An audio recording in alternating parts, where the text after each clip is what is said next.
How to boil an electric kettle. Make sure that the switch that the kettle is plugged into is switched on.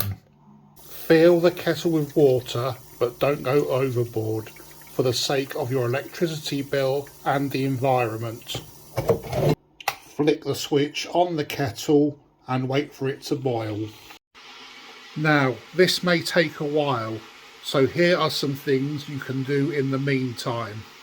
Get your cup and tea bag ready, or alternatively, do some washing up. That click there means the kettle has boiled. You can now pour the water, but be careful because the water is very, very hot. And that is how you boil a kettle.